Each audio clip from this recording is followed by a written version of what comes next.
नमस्कार, news point लेकर हाजिर हूं मैं सुधीर चौधरी। और आगे बढ़ने से पहले बस इतना कह दूं कि अगर आप बिना डर के सत्ता से सवाल पूछने वाली पत्रकारिता देखना चाहते हैं तो समाचार लाइव भारत को अभी सब्सक्राइब कर लीजिए।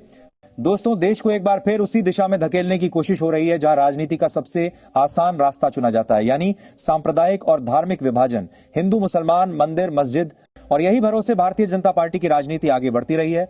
आज जब देश बेरोजगारी, महंगाई, गिरती अर्थव्यवस्था, सीमाओं पर तनाव और दुनिया में बढ़ते युद्ध के खतरे से गुजर रहा है, तब जनता का ध्यान असली मुद्दों से हटाने के लिए एक बार फिर नरेंद्र मोदी मंदिर और हिंदुत्व की राजनीति को सामने ला रहे हैं। एक तरफ सोमनाथ स्वाभिमान पर्व का आयोजन होता है, प्रधानमंत्री नरेंद्र मोदी उसमें शामिल होते हैं और वहां से बिना नाम लिए जवाहरलाल नेहरू पर हमला किया जाता है। सरदार पटेल और राष्ट्रपति राजेंद्र प्रसाद का जिक्र करते हुए यह संकेत देने की कोशिश होती है कि आजादी के बाद भी सोमनाथ के पुनर्निर्माण में किसी ने अड़चनें डाली थी, जबकि सच्चाई यह है कि नेहरू सार्वजनिक धन से मंदिर निर्माण और धर्मनिरपेक्ष देश के राष्ट्रपति द्वारा धार्मिक उद्घाटन के पक्ष में नहीं थे। लेकिन आज उसी बात को हिंदू विरोधी साबित करने की कोशिश की जा रही है। और उसी समय देश के राष्ट्रीय सुरक्षा सलाहकार अजीत डोभाल युवाओं को संबोधित करते हुए कहते हैं कि हमारे गांव जले, हमारे मंदिर लूटे गए और युवाओं के भीतर आग होनी चाहिए, बदला लेने की भावना होनी चाहिए।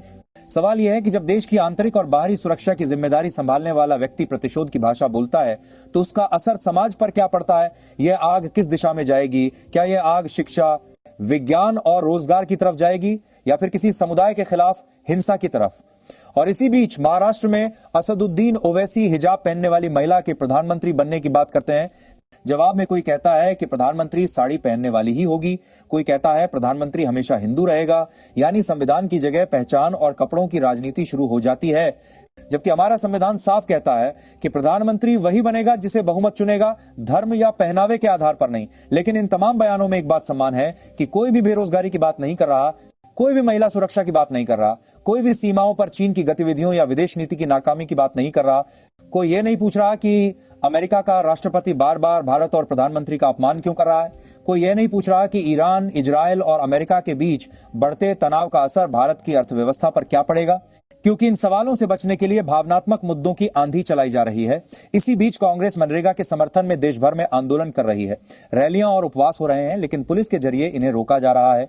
उत्तर प्रदेश में अजय राय 8 फरवरी को बड़ी रैली का ऐलान करते हैं, लेकिन सत्ता का ध्यान इन मुद्दों पर नहीं है। सत्ता का ध्यान इस बात पर है कि कैसे चुनाव से पहले धार्मिक ध्रुवीकरण को और तेज किया जाए, क्योंकि सामने 5 राज्यों के चुनाव हैं, महाराष्ट्र और गुजरात के निकाय चुनाव हैं और सत्ता को डर है कि जमीन खिसक रही है। इसलिए वही पुरानी सीढ़ी फिर से मजबूत की जा रही है जिस पर चढ़कर सत्ता मिली थी।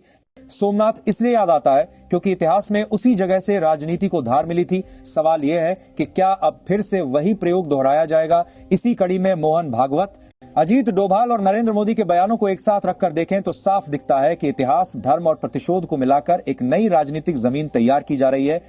और इसके खिलाफ महबूबा मुफ्ती और उदित राज जैसे नेता चेतावनी दे रहे हैं कि सदियों पुरानी घटनाओं के नाम पर आज के युवाओं को भड़काना देश को कमजोर करेगा। लेकिन इन चेतावनियों को नजरअंदाज किया जा रहा है क्योंकि चुनावी फायदे लोकतंत्र और सामाजिक सौहार्द से बड़े बना दिए गए हैं। और यही सबसे बड़ा सवाल है कि जब आने वाली पीढ़ियां इस दौर को देखेंगी तो वे क्या याद रखेंगी? रोजगार, विकास और सुरक्षा या फिर नफरत, विभाजन और डर? क्योंकि इतिहास भाषणों से नहीं लिखा जाता, इतिहास जनता की जिंदगी से लिखा जाता है। और अगर आज की राजनीति जनता को सिर्फ भावनाओं के सहारे चलाने की कोशिश कर रही है तो यह लोकतंत्र के लिए गंभीर चेतावनी है।